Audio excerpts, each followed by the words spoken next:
By October 1986, it had been 6,223 days since the Mets had last won a championship in 1969. The 86 Mets had sailed through the regular season, winning a franchise record 108 games, and a World Series title seemed like a foregone conclusion. But before the party even got started, it looked like it was ending for the team. The Mets were down 2 runs with 2 outs of the decisive Game 6 of the World Series. The Shea Stadium scoreboard briefly flashed a message accidentally. Congratulations to the Boston Red Sox on winning the World Series. No team had ever come back from such a mounting deficit to win a World Series. And the Mets are down to their last out. But let's back up. The 1986 Mets are one of the most famous teams in baseball history. Well, why did they stand out? How did they get here to the World Series? And how did it all fall apart so fast? The first reason the 86 Mets stood out was talent. They won 108 games in the 1986 regular season, the best season record in all of the 1980s. They were loaded. Seasoned veterans Keith Hernandez and Gary Carter led the team with solid hitting and impeccable fielding. Both Keith and Gary thought themselves the captain of the team, but nobody listened to Gary. He was too clean cut, never partying, and was faithful to his wife. Lame! Players revered Keith. He could party hard and play harder the next day, always demanding the best from his teammates. He had mastered hitting and fielding and always gave sound advice. Along with these vets, the Mets had young players Kevin Mitchell, Lenny Dykstra, who infused the team with tremendous outfield depth. Most importantly, the Mets had 2 huge stars who were on top of the world, Dwight Gooden and Darryl Strawberry. Both men had come up in consecutive years for the team and won the Mets back-to-back Rookie of the Years, Strawberry in '83 and Gooden in '84. Their ascension coincided with the teams. From the time Strawberry came up until 1986, the Mets won 68 games in 1983, 90 in '84, 98 in '85, and 108 in '86.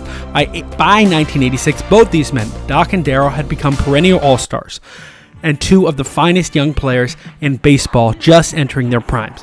Mets fans looking at them could see it all. A dynasty led by Doc and Darryl, Hall of Fame plaques for both of them, MVPs. Hey, New York, get on my health kick. Milk, it's got the power I need for pure energy. Kick! So get on a health kick, let it pour. America's favorite health kick. Get on a health kick, milk's got more. Have more milk, 'cause milk's got more. The second reason that the 1986 Mets stood out is because it coincided with the rebirth of America's biggest and best city.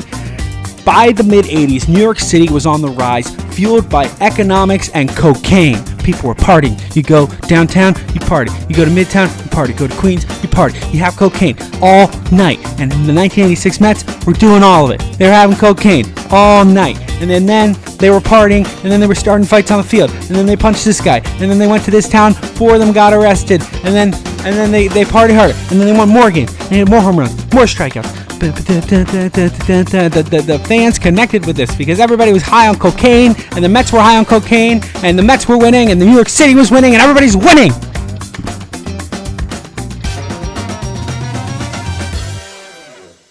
So confident were the 86 Mets that they would inevitably win the World Series that all the way in April, they recorded a song bragging about how good they were called Get Metsmerized. It's terrible. Rafael Santana is my name. Plain shortstop is my game. I'm a cool glove man. I'm real smooth. Been mesmerized, just seeing the groove. The last reason why the 1986 Mets stood out was how they got to the World Series. Not just the series itself, which we'll get back to, but in the National League Championship Series against the Houston Astros, who used to be in the National League. And in Game 6, after 4 hours and 42 minutes and 16 innings, the Mets won, made it to the Fall Classic, and celebrated on the field. But the party for them was just beginning. On the charter plane back to New York from Houston, the Mets tore up the United Airlines plane. Tore it up. The Mets were drinking, playing cards, when suddenly an unnamed player yelled 2 words. Food fight! Onions, tomatoes were being flung, seats were broken bottles laid the floor. As the Mets got off the plane, they were greeted by thousands of adoring fans on the tarmac at 1 a.m. After this incident, Mets general manager Frank Cashin gave manager Davey Johnson a $100,000 bill from the plane company for the damage caused by the players. They wrecked it, they should pay, said Cashin. Davey looked at the bill and ripped it up in front of the players. He said, "We just won these guys a goddamn pennant. The team will pay for it." And everybody went, "Yay!" But the hangover for the Mets lasted into the 1986 World Series. They lost their first 2 games at home and then won 2 out of 3 in Boston, setting up a pivotal Game 6. If the Mets lost, they would lose the series and go home. And as we saw, they were down 2 runs with 2 outs in the 10th inning. For every team that had come before that had faced this deficit, losing the World Series was inevitable. But for the 86 Mets, something weird started happening. Curveball, and that's going to be hit to center, base hit. And now suddenly with 2 out in the 10th inning, the tying runs are aboard, and Ray Knight will be the batter. And that's going to be hit into center field, base hit. Here comes Carter to score, and the tying run is at third in Kevin Mitchell. Bob Stanley is 1 strike away from winning the Red Sox their first World Series title since 1918. If he throws a well-placed curveball or a fastball up in the zone that Mookie misses, I'm not making this video right now. And it's going to go to the backstop. Here comes Mitchell to score the tying run, and Ray Knight is at second base. In future years, the play that comes next will be the most well-known thing about this team. But to appreciate it, you have to appreciate what already has transpired. The Red Sox have blown a major opportunity to win their first World Series in over 60 years. The Mets have overcome a deficit that no team previous ever had. With all that context, the following play, which many of you know, almost doesn't seem possible. 2 out, 3-2 to Mookie Wilson. Little roller up along first, behind the bag. It gets through Buckner. Here comes Knight, and the Mets win it.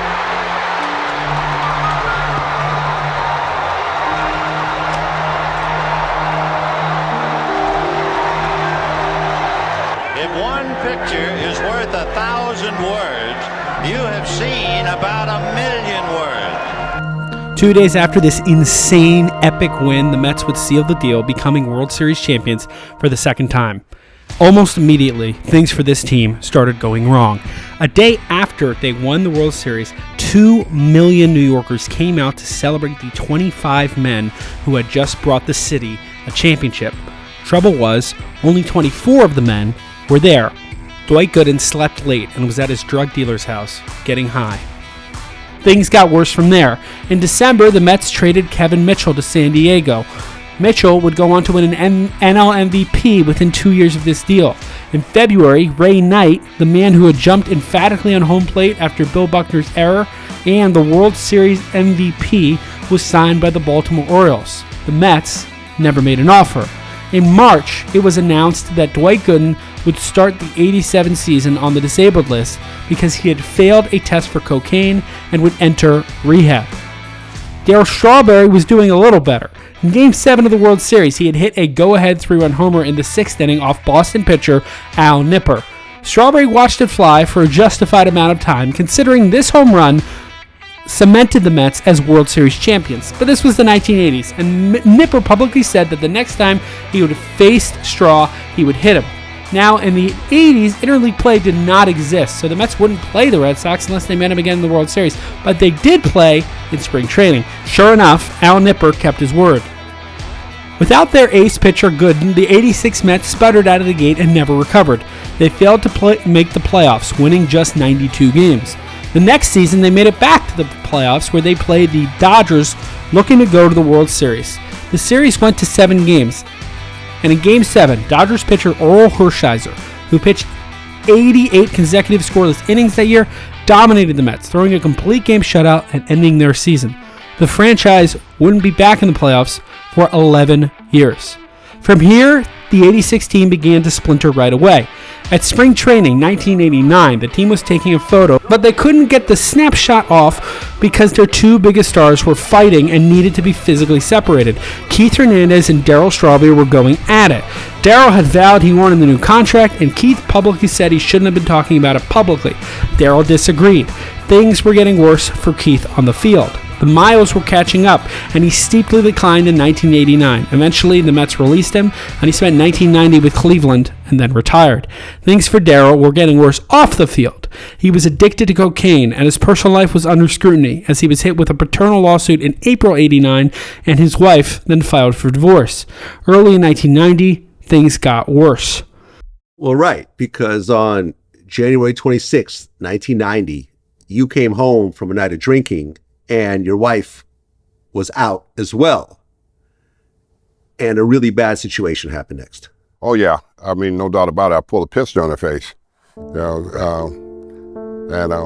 was another thing. That's the thing I was saying. I said I would never be like my father, but I ended up being just like him.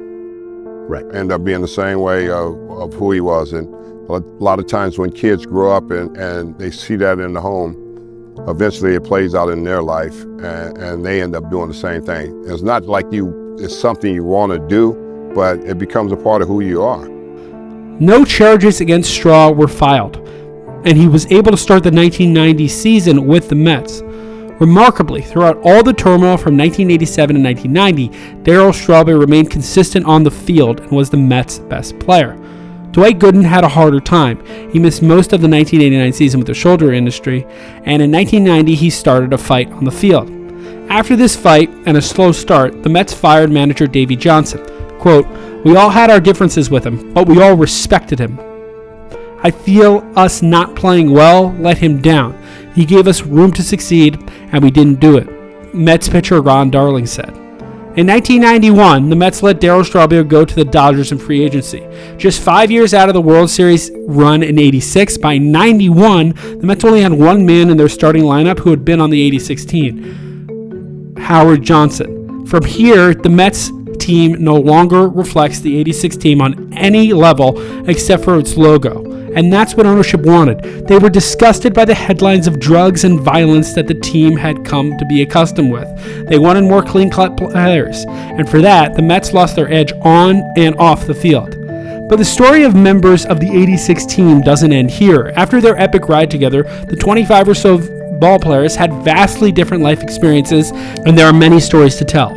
First, in 1993, Darryl Strawberry was approached by Montgomery Burns and joined the Springfield Nuclear Power Plant softball team. You're Darryl Strawberry. Yes. You play right field. Yes. I play right field too. So? Well, are you better than me? Well, I never met you, but yes. Despite hitting 5 home runs in the softball championship game, Burns inexplicably pinch hit Strawberry for Homer Simpson in the bottom of the 9th, where Simpson delivered with a walk-off hit by pitch. Fictional stories aside, the vastly different areas where the members of the '86 Mets ended up might read like a tale of fiction. Let's start with Lenny Dykstra. Dykstra was called Nails because he played hard and partied harder. In 1991, he was traded to the Philadelphia Phillies, and as he states in his book, titled Nails, he began taking steroids intensely, extending his career, and he became one of the best hitters for a team that ended up going all the way to the World Series. After Dykstra retired, he started running an investment firm and seemed very successful. Former players were shocked. Nails, a suited Wall Street guy, this hotshot crazy guy, was now this hedge fund brilliant millionaire? It was all a lie. He was arrested for fraud, and he's been in and out of jail for the last 20 years. It's spring training, 1993. The 1986 Met, who was in Major League Baseball the longest after 1986, was the pitcher who finished the series. Jesse Roscoe, the Mets closer, still holds the record for most games appeared in ever and retired at the late age of 46. He kept going to the point where when the '86 Mets were celebrating their 20th anniversary in 2006, Orozco probably could have given the Mets a few innings that day because he had only retired 3 years earlier. For Doc and Darryl, their paths remained eerily similar. Both men had legal troubles and substance abuse issues before being teammates again on the Crosstown Yankees. After their retirement, they struggled as well. But Darryl found God and got clean. He's now a minister who does speaking events at prisons or in churches all around the country. Both men failed to make the Baseball Hall of Fame because their primes were so short. In 2024, after years of neglect from the previous ownership group, Mets' new owner, Steve Cohen, decided to retire both their numbers, 16 and 18, respectively. For Mets fans, the years following the '86 season left a bitter taste in their mouth. It felt like after that World Series title, they were promised more than just one playoff appearance afterwards. But some teams are stars that burn out fast. Despite that, their story remains remarkable. How a team, down to their last out, summoned the will to go on. A team of junkies rode a one-night high all the way to glory. How the bad guys won. As a diehard Mets fan, I firmly believe in due time, Queens will be celebrating just like it's 1986 all over again. But maybe with a little less cocaine.